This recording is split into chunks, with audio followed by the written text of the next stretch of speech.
নমস্কাৰ সকলোকে স্বাগতম জনাইছোঁ।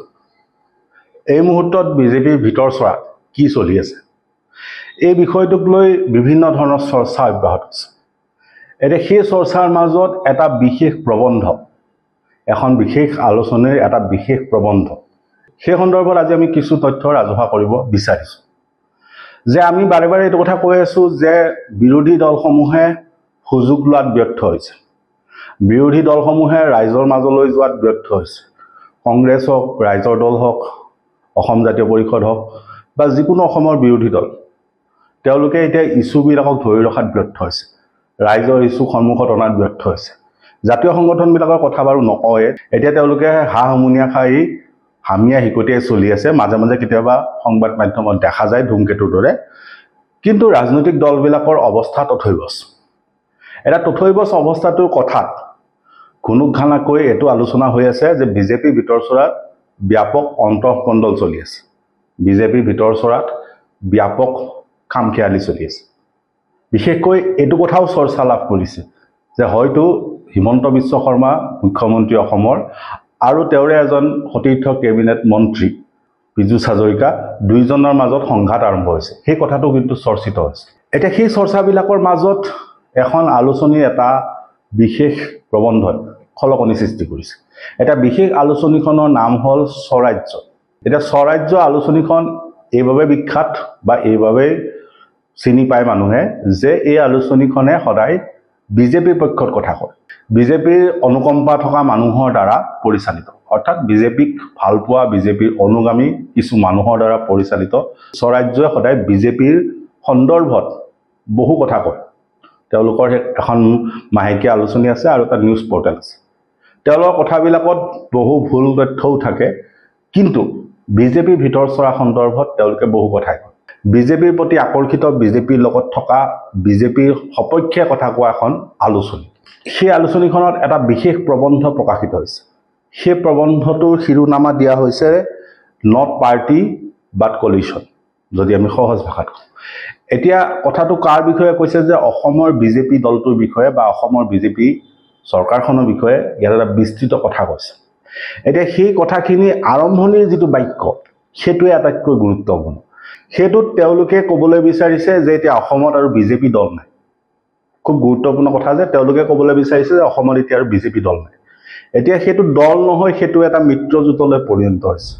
যে অসমত বিজেপি নামত বিভিন্ন ধৰণৰ ফ্ৰেকশ্যন আছে, বিভিন্ন ধৰণৰ গোট আছে, আৰু সেই গোটবিলাকে একেলগে কাম কৰি আছে। গোটেই ইয়াক আৰু দল বুলি ক'ব নোৱাৰি। আৰু এই বিজেপি দলটোৰ ভিতৰত এতিয়া ডিপ ফ্ৰেকশ্যনেলিজিম, অৰ্থাৎ বহু গভীৰলৈকে শিপাই থকা বিভাজন দেখা পোৱা গৈছে। অৰ্থাৎ কংগ্ৰেছ চৰকাৰখনৰ শেষৰ ভাগত যি তৰুণ গগৈ চৰকাৰৰ বিৰুদ্ধে বিসম্বাদ হৈছিল, সেই সময়ত সংবাদ মাধ্যম বা অন্যান্য মাধ্যমত চৰ্চিত এটা বিষয় আছিল, সেইটো আছিল দাদা ব্ৰিগেড। দাদা ব্ৰিগেডে বিসম্বাদ কৰাক লৈ এটা চৰ্চা চলিছে।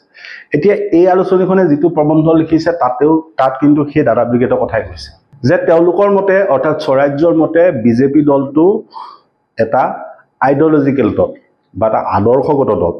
এই দলটোত কমিটমেণ্ট থাকে, তেওঁলোকৰ প্ৰতিশ্ৰুতি থাকে, অৰ্গেনাইজেশ্যনটোত ডিচিপ্লিন আছে বা তেওঁলোকৰ সাংগঠনিক এটা নিয়মানুৱৰ্তিতা আছে। কিন্তু এতিয়া সেইবিলাক নাই। এতিয়া অসমত বিজেপি দলটো দুটা ভাগত বিভক্ত, এটা অল্ড বিজেপি, এটা নিউ বিজেপি, অৰ্থাৎ পুৰণা বিজেপি আৰু নতুন বিজেপি। এতিয়া তেওঁলোকে ক'বলৈ বিচাৰিছে যে দলটোৰ লগত প্ৰথমৰ পৰা যিখিনি মানুহ জড়িত, যিখিনি কাৰ্যকৰ্তা নাম দিছে, সেই মানুহখিনিয়ে দলটো গঠন হোৱাৰ দিনাখনৰ পৰাই কাম কৰিছে। সেই মানুহখিনি হ'ল পুৰণা বিজেপি। আৰু যিখিনি মানুহ কংগ্ৰেছৰ পৰা আহি যোগদান কৰিছে, সেইখিনিক নতুন বিজেপি নাম দিছে। আৰু তেওঁলোকে ক'বলৈ বিচাৰিছে যে হিমন্ত বিশ্ব শৰ্মা বিজেপিত অহাৰ পাছত যিখিনি কংগ্ৰেছৰ নেতাৰ সুত বৈছে, সেইখিনিক তেওঁলোকে নতুন বিজেপি বুলি কৈছে। এতিয়া তেওঁলোকে এটা গুৰুত্বপূৰ্ণ কথা কৈছে যে যিদিনাখনেই হিমন্ত বিশ্ব শৰ্মা বিজেপিত ভৰি দিলে বা বিজেপিত যোগদান কৰিলে, সেইদিনাখনৰ পৰাই কিন্তু এই ভাগটো সৃষ্টি হৈছে, এই পাৰ্থক্যটো সৃষ্টি হৈছে, এই ডিভিজনটো বা এই বিভাজনটো সৃষ্টি হৈছে। এতিয়া এইটো কথা তাত কোৱা হৈছে যে যিখিনি পুৰণা বিজেপি কৰ্মকৰ্তা আছিল, সেইখিনিক এতিয়া আঁতৰাই ৰখা হৈছে। বিশেষকৈ যিটো লিডাৰশ্বিপ আছে, অসমত বিজেপিৰ যি নেতৃত্ব আছে, সেই নেতৃত্বৰ পৰা যিখিনি পুৰণা বিজেপি কৰ্মী আছে, সেইখিনিক আঁতৰাই পেলোৱা হৈছে। সেই ক্ষেত্ৰত তেওঁলোকে এই কথাখিনিও টানি আনিছে যে শেহতীয়া সময়ত ৰাজেন গোহাঁই হওক বা মৃণাল শইকীয়া হওক, তেওঁলোকে যি ধৰণে কেবিনেট মন্ত্ৰী পীযুষ হাজৰিকা বা জয়ন্ত মল্ল বৰুৱাক সমালোচনা কৰিছে সেই কথাটো তেওঁলোকে টানি আনিছে আৰু ক'বলৈ বিচাৰিছে যে অসমত পুৰণা বিজেপি আৰু নতুন বিজেপিৰ মাজত সংঘাত তীব্ৰতৰ হৈছে। সেই ক্ষেত্ৰত তেওঁলোকে নলবাৰীৰ প্ৰাক্তন বিধায়ক পুৰণি বিজেপি কৰ্মী অশোক শৰ্মাই দল এৰা কথাটো তেওঁলোকে টানি আনিছে। তেওঁলোকে ক'বলৈ বিচাৰিছে যে এইটো এটা হাই প্ৰফাইল এক্সিট বা এটা খুব গুৰুত্বপূৰ্ণ পদত্যাগ আৰু এইটো এইকাৰণে হৈছে যে নলবাৰী সমষ্টিত জয়ন্ত মল্ল বৰুৱাৰ উত্থান বা নতুনকৈ নলবাৰী সমষ্টিত জয়ন্ত মল্ল বৰুৱা বিধায়ক হোৱাৰ লগে লগে অশোক শৰ্মাই বিজেপি ত্যাগ কৰিছে, যিটো সেই সংঘাতটোৰ ফালে ইংগিত বহন কৰে। এতিয়া সেই ক্ষেত্ৰত তেওঁলোকে কৈছে যে কেৱল ভাৰতীয় জনতা পাৰ্টি বা বিজেপিৰ ভিতৰতে সংঘাত নাই, সংঘাত এতিয়া আৰম্ভ হৈছে ভাৰতীয় জনতা পাৰ্টিৰ যিটো অন্যতম শাখা আছে যাক বিজেপি জনতা যুৱ মৰ্চা বুলি কোৱা হয় বা আমি সহজতে যুৱ মৰ্চা বুলি কওঁ। ভাৰতীয় জনতা পাৰ্টিৰ যুৱ মৰ্চা যিটো আছে তাৰ মাজতো বিভাজন সৃষ্টি হৈছে। সেই ক্ষেত্ৰত কোৱা হৈছে যে যিদিনাখনৰ পৰাই বিজেপি যুৱ মৰ্চাৰ ৰাকেশ দাসক সভাপতি দিয়া হৈছে সেইদিনাখনৰ পৰা এই কণ্ডল আৰু বৃদ্ধি পাইছে। যিটো বিজেপিৰ ভিতৰত বিভাজন আছিল সেইটো নাইকিয়া কৰিবলৈকে ৰাকেশ দাসক নিযুক্তি দিয়া হৈছিলে আৰু সেই ক্ষেত্ৰত সেই সময়ৰ সভাপতি ভৱেশ কলিতা বিজেপিৰ প্ৰাক্তন সভাপতি তথা ৰঙিয়া সমষ্টিৰ বিধায়ক ভৱেশ কলিতাই ৰাকেশ দাসৰ সমৰ্থনত থিয় দিছিল, কাৰণ ৰাকেশ দাস পূৰ্বতে অখিল ভাৰতীয় বিদ্যাৰ্থী পৰিষদৰ ৰাষ্ট্ৰীয় নেতা আছিলে। তেওঁ এজন RSSৰ পুৰণা কৰ্মকৰ্তা, লগতে ABVPৰ লগত জড়িত আছিলে। এতিয়া তেওঁক সভাপতি নিযুক্তিৰ জৰিয়তে বিজেপিৰ ভিতৰত থকা অন্তঃকণ্ডল কিছু হ্ৰাস পাব বুলি ভৱেশ কলিতাই আশা কৰিছিল, কিন্তু সেইটো বাস্তৱত হৈ নুঠিল আৰু ঘটনাটো এনেকুৱাহে হ'ল যে এতিয়া বিজেপি জনতা যুৱ মৰ্চাৰ ভিতৰতো দুটা ভাগত বিভক্ত হৈছে। এটা ভাগত আছে যিখিনি অখিল ভাৰতীয় বিদ্যাৰ্থী পৰিষদ কৰিছিলে বা যিখিনি RSSৰ লগত জড়িত, যিখিনি পুৰণা বিজেপিৰ যুৱ নেতা সেইখিনি, আৰু আনফালে হ'ল যিখিনি কংগ্ৰেছৰ পৰা আহিছে, যিখিনি পূৰ্বতে NSUI অৰ্থাৎ national students union of India আৰু যুৱ কংগ্ৰেছ কৰিছে, অৰ্থাৎ কংগ্ৰেছৰ ছাত্ৰ সংগঠন কংগ্ৰেছৰ যুৱ সংগঠন কৰা যিখিনিয়ে বিজেপিত যোগদান কৰিলে সেইখিনিৰ এটা গোট, আৰু বাকীখিনি হ'ল ABVP অৰ্থাৎ অখিল ভাৰতীয় বিদ্যাৰ্থী পৰিষদ বা RSSৰ লগত জড়িত যুৱ নেতা। সেই কথাটোৱে এনেকুৱা এটা পৰ্যায় পাইছে তেওঁলোকে দাবী কৰা অনুসৰি, স্বৰাজ্য দাবী কৰা অনুসৰি, যে ৰাকেশ দাসে পাত্তাই নাপায়। বিজেপিৰ যুৱ মৰ্চাৰ সভাপতি হোৱাৰ পাছতো ৰাকেশ দাসে পাত্তাই নাপায় যে সংগঠনটোৰ ভিতৰত কি চলি আছে সেইটোক লৈ ৰাকেশ দাসে হস্তক্ষেপ কৰিব পাৰে বা ৰাকেশ দাসে সভাপতি হিচাপে যিখিনি কৰ্তৃত্ব লাভ কৰিব লাগিছিল সেইখিনি লাভ কৰা, যাৰ বাবে এতিয়ালৈকে পূৰ্ণ পৰ্যায়ত যুৱ মৰ্চাৰ এখন কমিটি তেওঁ গঠন কৰিব পৰা নাই। ৰাকেশ দাসক যদিও সভাপতি পতা হ'ল, তেওঁ এখন পূৰ্ণাংগ কমিটি গঠনত ব্যৰ্থ হৈছে, কাৰণ তেওঁ সেইখিনি সন্মান সেইখিনি মৰ্যাদা নাপালে।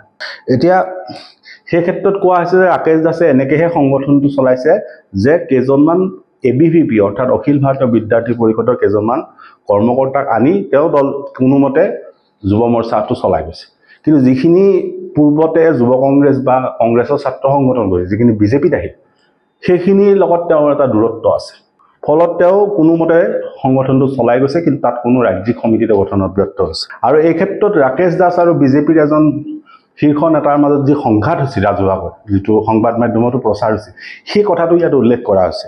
এতিয়া সেই ক্ষেত্ৰত কোৱা হৈছে যে এই গোটেই বিজেপিৰ ভিতৰ চৰা খামখেয়ালিখিনি অন্ত পেলাবলৈ ভৱেশ কলিতাৰ সলনি দিলীপ শইকীয়া সভাপতি পতা হৈছে।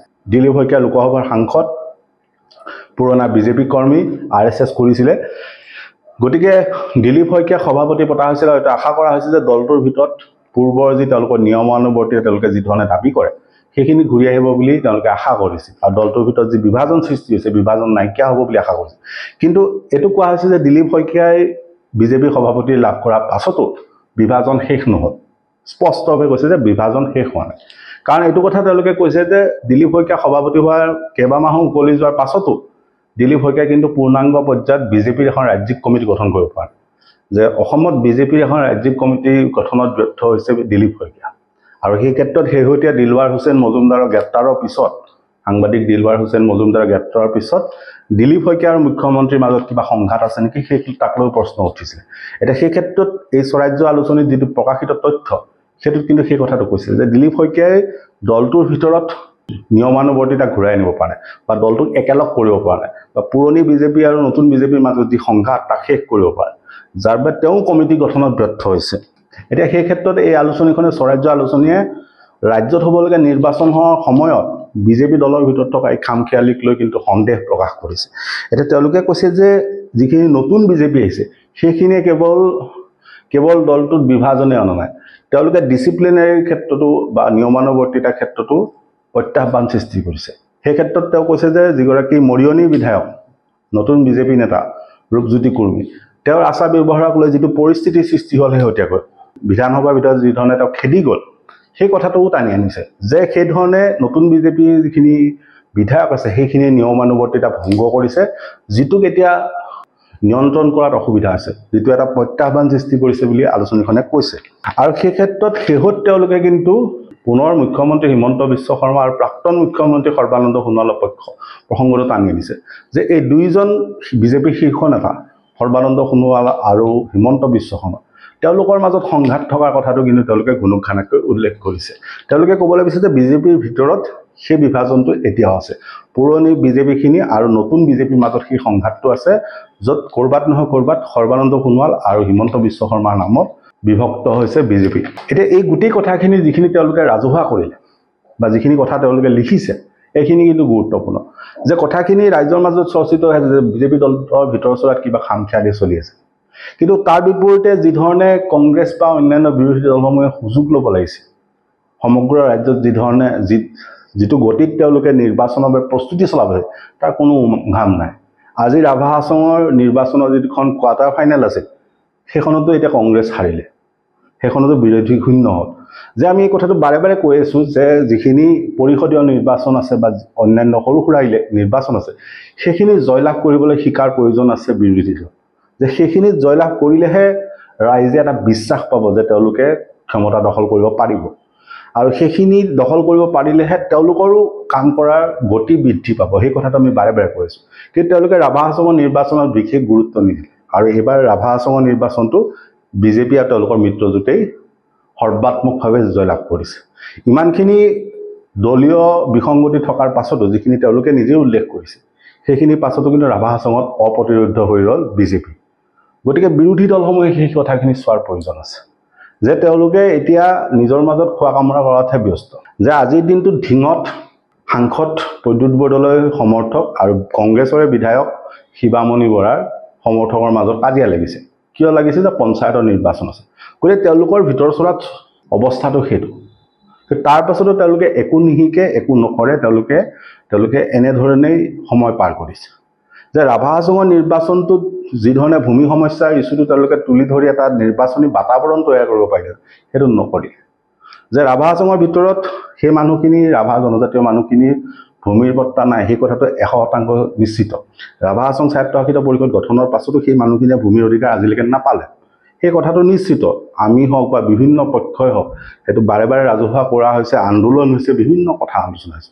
গতিকে সেই বিষয়টোক লৈ প্ৰসংগটোক লৈ বিৰোধী দলসমূহে ৰাভা ৰাইজক একত্ৰিত কৰিব পাৰিলে, নিৰ্বাচনটো এটা ফলাফল দেখুৱাব পাৰিলে, কিন্তু নকৰিলে। দুইটা পক্ষৰ অৱস্থা এইটো। গতিকে সেই কথাবিলাকত শেহত গৈ কিন্তু বিজেপিয়ে লাভান্বিত হৈছে, যদিও তেওঁলোকৰ ঘৰত গৃহকণ্টল লাগিছে। ধন্যবাদ।